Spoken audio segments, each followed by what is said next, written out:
So today I'm reviewing this manual Burr coffee grinder I recently picked up on Amazon for $40. And the reason I felt obligated to review this is because the first time I tried it was the most amazing tasting cup of coffee I've had in a long time. So I wanted to show this thing off. I've been using it for about a week now. I'll explain some of the pros and cons. And what I love about it, first of all, is that it's a Burr coffee grinder. If you know anything about the coffee world, you do not want a blade coffee grinder. You want a Burr coffee grinder.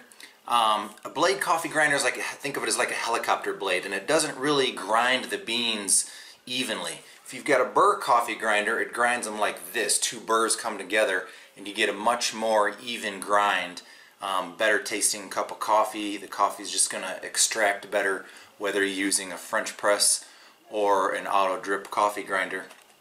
The next thing I love about it is that it's a manual, because I'm going to be taking it on my camping trips and I've got limited power sources, so you don't need any electrical power whatsoever. So without further ado, let me kind of show this thing off. First impressions is that it's smaller than I expected. But it seems to work great. It does have a few pitfalls that I don't care about it, but I'll explain those as I go on. So this is how it works. The handle comes off just like this. Top comes off just like this. And what you've got in there is the chamber where you'll drop the coffee beans. So this comes apart here. This is called the hopper. This is what holds the ground coffee.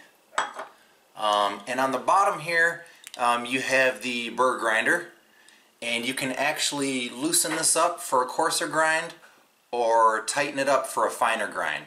And I've got to be honest with you, I haven't messed with it simply because my coffee's been tasting so good, so I don't even want to change it up. I use a French press, and typically you would want a coarser grind, but the grind that comes out seems to be working great, so I'm not going to mess with it. So this is how I do it. So I typically make 4 cups of coffee in the morning, but it's 4 cups according to a coffee pot, so I think that's like 4 6-ounce cups, which would just be 24 ounces. So what I do is I drop 4 tablespoons of coffee beans into here. So for every cup of coffee, I use 1 tablespoon. So since I do 4 cups in the morning, I'll drop 4 tablespoons. This is a 2 tablespoon scooper right here. And I just kind of do a level scoop. So here's one of the first pitfalls, is this thing is so skinny that it's kind of hard to get the beans down in there. So you just kind of, I put my hand around it and drop them in. And we'll do another one. And just put my hand around it and drop it in. So I've got 4 tablespoons of coffee beans. And this is where we get to, so this lid fits kind of tight. It's a little tricky to get it on sometimes. There we go. Nice tight tolerance. It's probably a good thing. And then this handle goes on quite nicely. So this is where we come to another one of the downfalls, I think. I've counted in the morning, and I have to grind this about 115 turns in order to get my 4 tablespoons all ground up. So I feel like this is a little bit excessive. That being said, if I did a coarser grind, it probably would be less turns. So, and like I said, it's just for camping, and I'm not using any power, so I really shouldn't complain. But those are my two, actually a few of my concerns.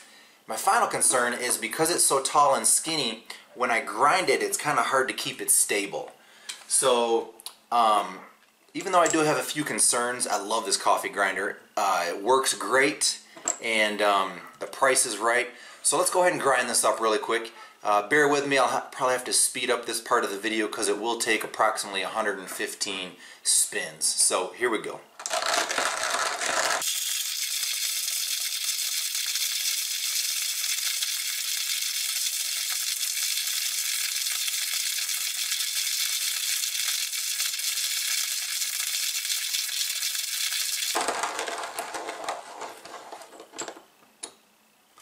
Alright, so I counted about 108 that time.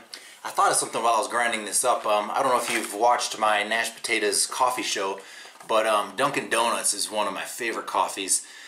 I'd been drinking stale coffee for quite a while because I had a bunch of leftover stuff and the flavor had just gone bad. And so this is the first bag of coffee that I bought to use with this grinder. Oh man, the smell is so good, the taste is so good. A lot of people overlook Dunkin' Donuts because it is such a big, you know, franchise and whatnot, but they do have really, really good coffee. So what I want to do now is, so let me show you how this comes apart right here. Boom. So this is the hopper with all your ground coffee beans. There will be some leftover stuff right here in the near the Burr grinder that I typically tap off into my French press like that and just get it out of there. So, and then the hopper, I want to spill this out and show you the grind. It smells amazing, and it's only about it's about halfway full.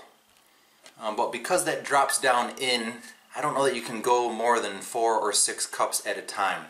I'm not sure what the specifications call for, but I do 4 cups at a time. Seems to work great for me. So let me turn this coffee around and show you the finished product.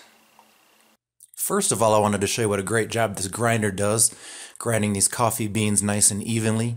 Second of all, I wanted to mention I misnamed some of the items in the grinder. The top part is the hopper, which holds the beans, and then you've got the grinder and then the container. But most importantly, those coffee grounds turned out amazing.